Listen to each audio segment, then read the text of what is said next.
Today guys, we're gonna have a look at the best light nav 5 in season 26 RTA, and this obviously is my opinion. You guys can disagree, and if you do disagree though, please let me know in the comment below what your top 5 would be. I'm gonna go through the units, and then I'm gonna give you some tips on how to build them as well, just in case you have them, and then if you have them, GG, because they are actually insane. We get into that straight away, and obviously don't forget to sub to the channel if you haven't already. It is free and support the channel a whole lot, guys, so if you can, please hit a button. It will really help. All right, let's start from and this is gonna be just light. I'm not gonna include the new maiden devil maiden units because they're just super new, so I'm not gonna include them. I just need to see a little bit more of them in RTA first.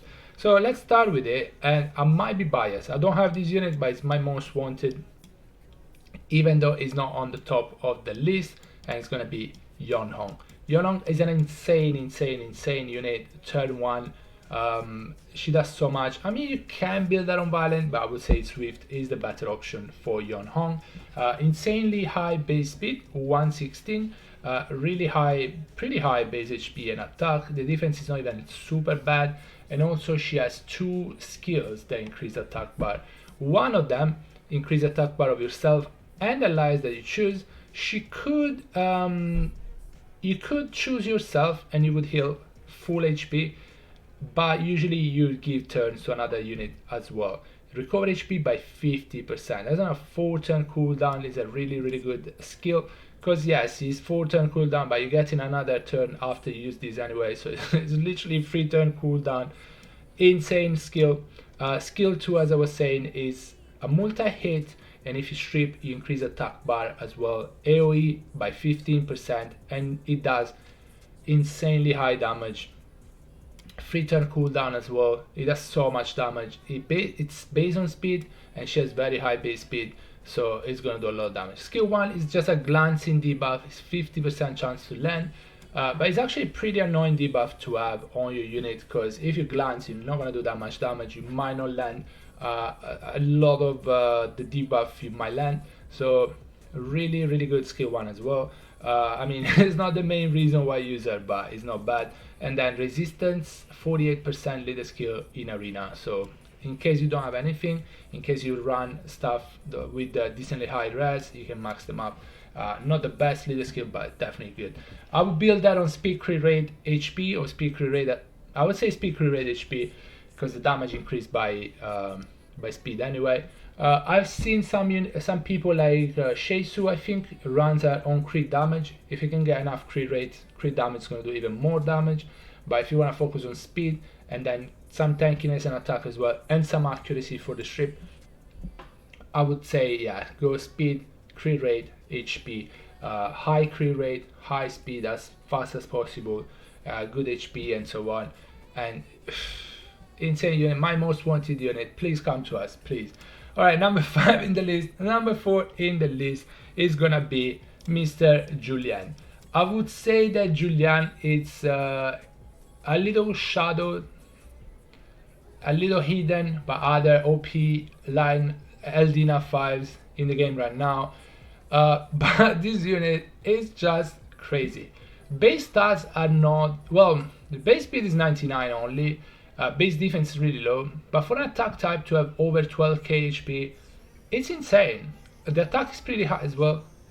The HP is super high, and it does so much damage. He has a little skill in dungeons, so you can use that. Skill 1 is a double hit, and he heals himself as well with this. Skill 2 is a double hit, which stun. Which stun is on a 2-turn cooldown, so every other turn you're gonna have it, unless it procs, it's gonna have it every turn. The skill has 30% additional crit rate and will deal more damage according to your speed. So as you can see, you need just 70% crit rate on him, because skill 2 is gonna do the most damage. Skill 1 is gonna suffer a little bit from that, but you should also crit at least once, 1 of the 2 hits. I would say 70 crit rate is what you should shoot for.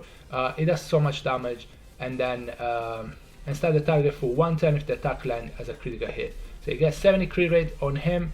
He's gonna crit on skill 2 all the time, and he's gonna stun all the time. And unless they resist, but it's 100% stun. Is resistible. It's 100% stun. You don't need much accuracy on him.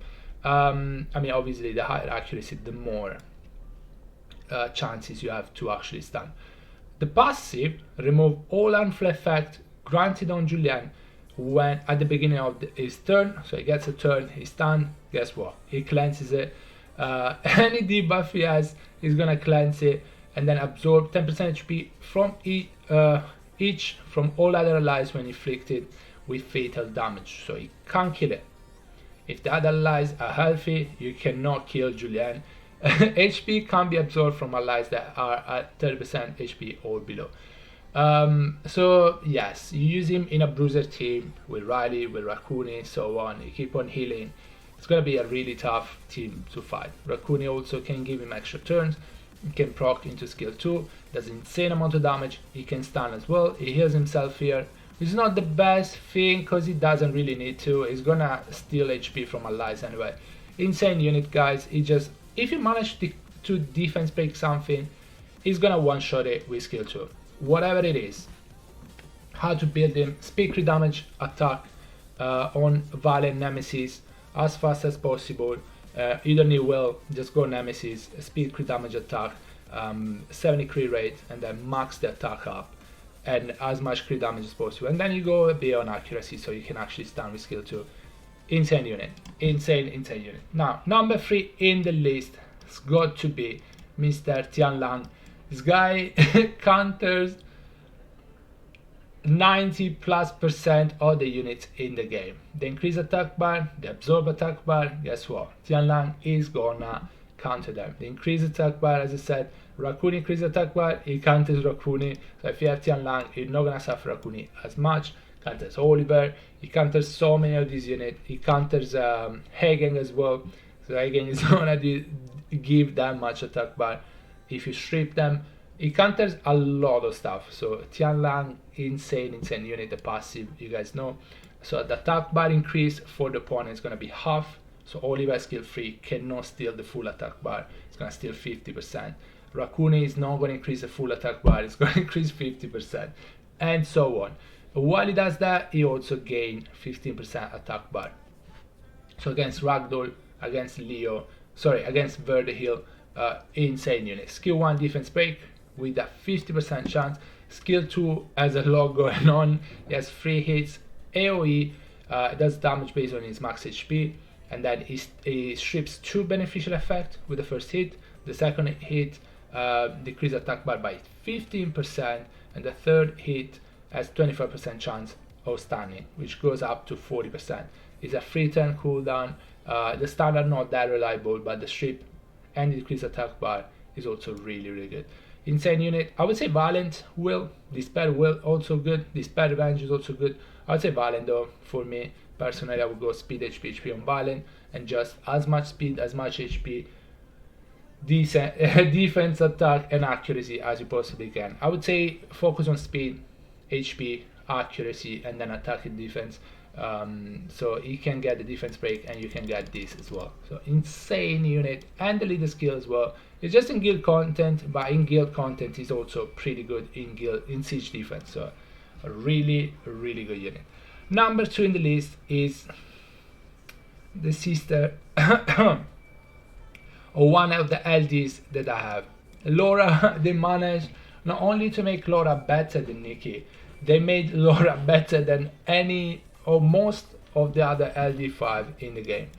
Insane unit, insane base speed, really good HP, decent defense and attack, AoE strip, defense buff for your whole team, 4-turn cooldown. Then he has AoE chance of stunning, 60%, but it's on a 3-turn cooldown as well, and then a sleep on a 30% chance. 30% chance on a high accuracy unit is not bad at all. 1 in 3, she should be able to sleep. She gets speed buff as well on skill 3 now, so now she makes a lot more sense. She makes a lot more sense, and then she does damage based on max HP and defense, so she does a lot of damage as well. I would say build her on Valen Will. You can go Swift, I was thinking if I had her, I would build her maybe her on Swift and Zibala going right after. But on Valiant is really good because it's pretty easy to build her. Well, maybe not that easy, but it's decently easy to get her on 300 speed on Valiant because of the base speed. So you can still outspeed a lot of Valiant units on the opponent side, and then she procs out of this. She can stun AoE and the slow debuff as well. So really good unit. I would say speed HP defense, speed HP HP, speed defense defense, speed defense HP, something like that. Just focus on speed HP defense and accuracy. You can go accuracy slot 6. You could go that. You need max accuracy on her. The strip is really important. The stun are pretty important. The sleep is also on skill 1 is pretty important. I mean, not reliable, but it's 30%. You're gonna hit a lot of units with this base speed, so you're gonna manage to actually sleep them. But yeah, just focus on that. Artifacts, additional damage by defense, additional damage by speed, additional damage by HP. Really good unit. I wish my Nikki was Laura, but I mean, yeah, GG. And now number 1 in the list, I'm pretty sure you all know who it is. It's gonna be Mr. Jett.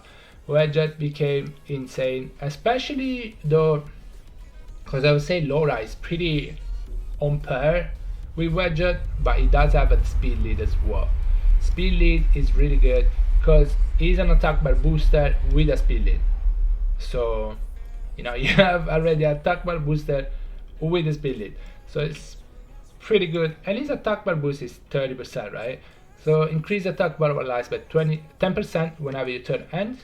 If the target has beneficial effect, additional increase attack bar based on the number beneficial effect up to 20.